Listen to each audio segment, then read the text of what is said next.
Hi, this is Linda And this is Leslie. with Let's Talk. Hey, Linda, let's talk, girl. I want to talk about something very interesting for you, and that's What? hair.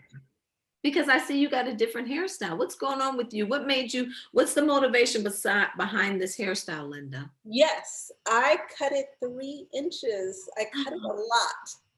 Yeah, I Why? did. It is so funny because when she was cutting my hair, it was another lady cleaning it up, so I won't see it on the floor. And I don't know if they do that for everybody, but she did it for me, which was kind of made it a little bit easier to, like get up and not worry about it. I did it because of just wanting a fresh start of new growth, of letting it grow healthier. So I figured it's summertime, let's just knock it all off and then let it grow back and never cut it again. And I say that because I'm thinking how much I value my hair. I didn't realize like it took me a week to get used to this. Have you ever cut your hair short before? Yeah, I've cut my hair short, really short a couple of times. Okay. And each time that I've done it, I'm like you. I'm looking at the floor to see how much hair is gone. And you're right, it's swept up right away, or you're positioned in the chair that you can't look down to see what's going on until after the fact. And then after it's gone, it's gone. But I know I would have a tendency to kind of pull at it to see, well, where is it? Where is it? Where does it fall? So, Yeah. yeah, I know that feeling. So it makes me think that I wanted to do this episode about hair because they're picking it up fast for a reason, but also the way I felt like this new hairstyle for a week straight. I was trying to figure it out. I did all these styles and it was like, no, no, no, until I finally found one I feel comfortable with. I'm not going to say I love it, but I feel comfortable with it. It almost looked like I normally have it pretty much. Could I ask this question, Linda? Can I ask you, does your hair define you? It kind of goes around the topic that if you feel a certain way about yourself, you can have long or short hair, but Mm. does it define you? What really defines you? Is it the outward person, including our hair, or is it what's going on inside? So I'm going to ask that question to you. Linda, does your hair define you? I like that question. I want to say yes and no. Can I do that? Yeah, because it's a yes or I no want to question. say yes because when I was a teenager, you knew I loved short hair, like this length. I mean, I love it off my shoulders. I loved it. I even did the shaving in the back and on the side. I love short hair. And then I gained weight and my face is fatter now. And it doesn't look as good to me in my pictures as what I do when I let my hair grow out. Let it go, long. I feel like I look better. But also I notice, and we talked about this before, when I go for interviews or important occasions or even back home, I would straighten my hair Oh, wow. instead of wearing it curly. And I remember somebody asked me, why do you do that? And to me, it felt like it was more professional. I don't know why. And it's weird because I don't feel like that with anybody else's. Like if they wear it curly or you know what I mean? Like they look good and they look professional. But for some reason for me, I don't. And I don't know if it's part of it that I didn't put enough energy in my hair. Oh, okay. You know Okay. what I mean? Because this is wake up and go. And I love it. You know what I mean? Like wake up, rub your hands together with some oil, put it in your hair, be like gone. And then when you straighten your hair, you get the curly, there's more work to it that it feels like you did more to look presentable than Yeah. just. So I don't know if that's it or not. Like I don't know why, or if it's just trying to fit in. I don't know. But that's a good question. But at the same time, I can have a bad hair day. With curly hair, sometimes you don't know what it's gonna look like. In the morning, you can put too much stuff on or not enough on, and you get to work feeling like, okay, I'm gonna have a bad hair day.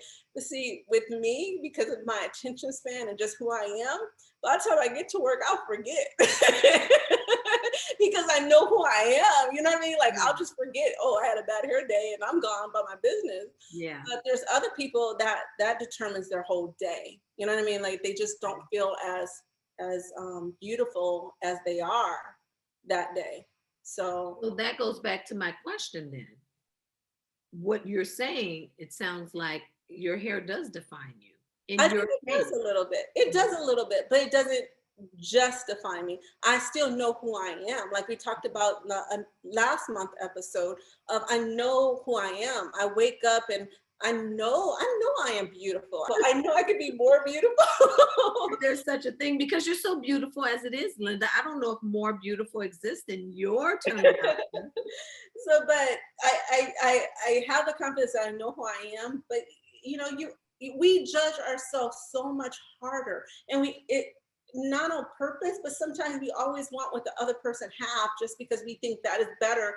And it's so funny because in their mind they might want what I have, and we go through that. Oh, I wish I had curly hair. I'm like, there's days you do, there's days you don't.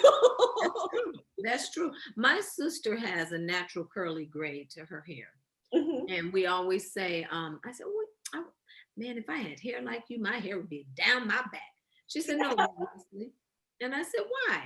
Because that's not who you are. And I'm like, good point. That isn't who I am. I mean, the Lord creates us the way we're supposed to be. And you're right, Linda. I think a lot of it has to do with our own confidence, regardless of what people have put this stigma to say, okay, you have to have your hair straight or you have to have your hair this way in order to meet this criteria. But if you're confident in who you are as it is, doesn't matter the labels that people put on us. Right. You know, it's what we define ourselves to be. And I think our definition for me comes from the word and from our relationship with the Lord. He puts that stamp of approval. Like, okay, you're beautiful the way you are. You can have a part down the middle and two braids sticking out the side, and you're still beautiful because God has said that about you. But our hair, going back to your original comment, I think our hair does define us because, and I'm going to put it on me, because when I have a bad hair day, I don't have that confidence. You know, I kind of feel a little funny. I feel a little different. You know, I don't feel like I'm all together. And this is all my insecurities, I'm sure, because I feel like people are looking at me different. Girl. And I know that's in my mind, I know that's what they're thinking, because if the tables were turned and I saw somebody's hair was jacked up, I would say, ooh, girl, you came out the house like that. So, I mean, you know, it's just our own issues that we carry. So, but I know the Bible does talk about our hair being our glory. And it is true. A woman's hair is their glory. It's a statement about you. And it's not necessarily the length of your hair, but it's your covering. You know, whether you have a lot of hair or not a lot of hair, but it's still your glory because that's God's gift to a woman is her hair. Right. Now, what are the different things that you have done to your hair? Because like with me, I put a relaxer in my hair and I stopped now. I no longer do that. And that's the reason why I really had to cut it off, because the unhealthy part was relaxers in my hair for me, because my texture is different. And it got to the point I can feel the difference. Like looking on the camera, I'm sure people go back and look at other videos, they can't tell. But it got to the point that the texture was thinner and it was more loose, very, very loose curls. And then there was a middle section that was like in between the loose and my curly hair. And it's like, I got to the point that I noticed I was pinning my hair up or braiding it on the side more than actually wearing my hair down or just being me because of that, you know? So it was like, let me just cut it all off because it's hot and it's good. But those are the only things and I dyed my hair before. And I don't think I'm going to dye it anymore. I'm going through that stage now, like with chemicals, but I'm not going to say I'm never going to do it again. But right now I'm back to that stage. I don't think it's for me. But I went through that stage of I'm 50 now. I don't want to look 50, so I'm going to dye my hair. Yes, yes, yes, Yeah. yes. That's So true. those are the different things I did. What about you? Well, yes, I've done a lot of different things with my hair, and I too have relaxer, but I've been relaxer free for about 14 years now. And Mm. I'm really, really happy about that because I saw that the years of putting chemicals in my hair, I mean, years from when I was a kid up until late 40s, I would say, or yeah, late 30s probably, um, the damage that it had done. And Mm. so when I asked my stylist, I said, hey, I want to go natural. I'm done with this.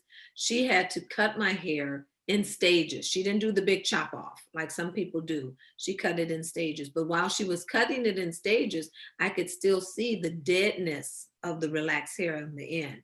So she'd cut it again and cut it again until eventually that all of the relaxer was out. But it took a couple of years for that to really be relaxer free, so to speak. Mm. Um, and I've been through the coloring and I've been through the braids and the weaves and the wigs and all those things. And I think for me, when I go through those different stages for my hair, one is either for convenience, like braids are more convenient because you can just get up and go, you don't have to do anything. The wigs were convenient because if I had a bad hair day, I didn't have to worry about how I looked because that was the stigma that I carried. Um, so, I think it's just it's an individual thing. We all have our little things we go through, but I think our hair does define us in some way. It defines us. And when people look at, I'll just use myself as an example, look at me, they're like, oh, Leslie, you have a lot of hair. You have a head of hair. That's what they would say. You got a head of hair, girl. And when my stylist would do my hair, she said, ooh, girl, she wouldn't look forward to me coming because it would be a long process. So, but I love that about myself. I do color it too. I do put some color in it because I'm seeing some signs of gray that I'm not ready to see. So I put some color in just to kind of, I'm not ready to do that yet. And I don't think I'm going to be all gray because it's not in my lineage. My grandmother stayed with her dark hair for a long time. My mother did too. So I don't see me going gray, not until maybe like I'm close to 90. And I'll probably be dying it then. But I don't know, Linda. I think we have to come to a place that ultimately we have to be comfortable with how we look. And if we are satisfied with our inside, it's going to manifest on the outside. So, yeah, our hair does define us in some ways, but it's not just that only piece of who we are. Right. That's what I was saying, where it's tied. Like the answer to your question was like yes and no, because we let the world influence of what we do. Because I forgot, I did have a half a wig before, the time I was going through a lot in our marriage and in life. I had a half a piece. I totally forgot about that. And it was because I did not want people to notice. And that's the first thing people notice. If something's wrong, is your hair is not combed. So Wow. it does define us.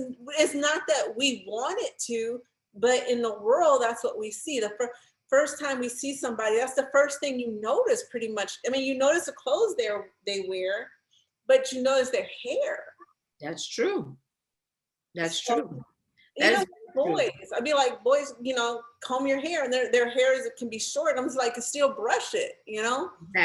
Exactly. And you're right, Linda. I think when we even see people on the street, we're like, oh, her hair is so pretty. That's usually the first thing we notice. At least in my experience, that's the first thing I notice when I see different beautiful African American women walking down the street. I'm like, oh, her hair is so beautiful. And I find myself, that's the first thing I compliment on a woman that I see. Like, oh, wow, your hair is beautiful. Mhm. Or that's the first thing I notice when whatever their color is, it doesn't matter. But that's the first thing I notice is the hair.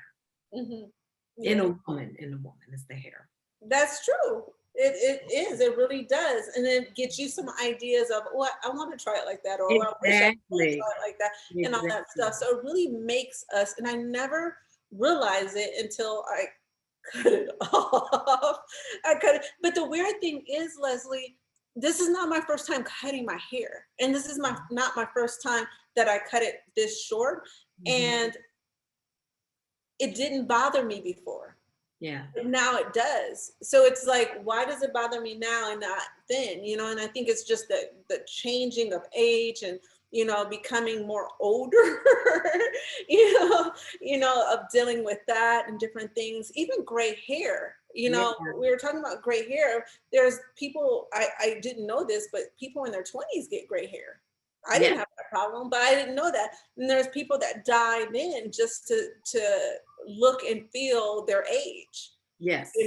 and I think that's what I went through. I'm 50. I have all this gray hair. And I was 40 something and still had gray hair and didn't even think about dyeing it. But as soon as I turned Wow. 50, a couple of months later, it's like, wait, let me do something. Let me make a change. Yeah.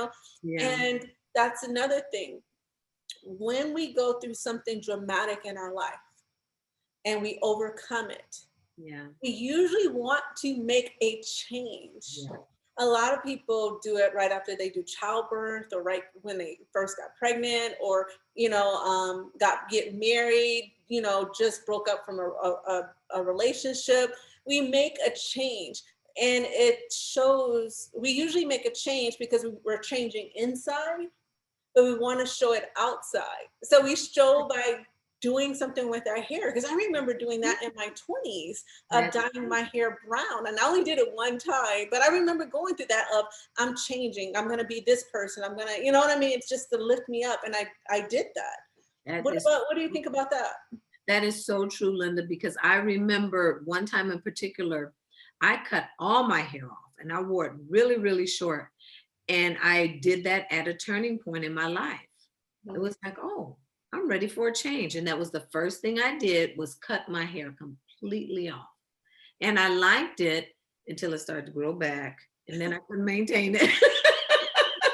But you're right. And I do remember also I went through a difficult time in my early 20s. And I cut my hair off because I didn't want anyone to recognize me.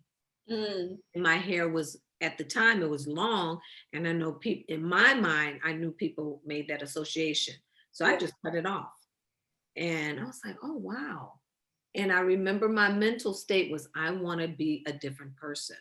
Mhm. So it just, you're right, what's going on inside comes out, comes on outside, whether it's our hair, our appearance, or whatever. We usually do something different, like the midlife crisis. Like some people do things at a certain period in their lives and they call it the midlife crisis Mhm. because they're looking for a change. Yeah. Yeah. Mhm, mhm. Wow, that's amazing. I'm glad we took the time to talk about this of just, Mhm. we don't have an answer or knowledge on this, but just our thoughts, our feelings of what we've been through with this journey with our hair. So Yeah, yeah. we have to get So somebody on to like kind of help us, like know the different, styles or, different things like that. So and navigate this uncharted water because it's really different for us because we're just speaking out of experiences, but I know there are a lot of people who have been down this road on another side that they can talk to people's experiences, and I believe if people are out there like us, they have different stories to tell as well. yeah. Mhm. So you want to do the closing? All right, I want to bring it back to the question that we had at the beginning. Does your hair define you? And if you like what you heard today, and I know you did because I liked it, and I know Linda liked it because she's the one who initiated the conversation, be sure to hit that like button, subscribe to our channel. We'd like to get this message out there to as many people as we can to be a blessing in their lives, as many of you have been blessings in our lives. So listen, this is really what it's all about. It's about life's lessons. And I believe we learned a lesson today.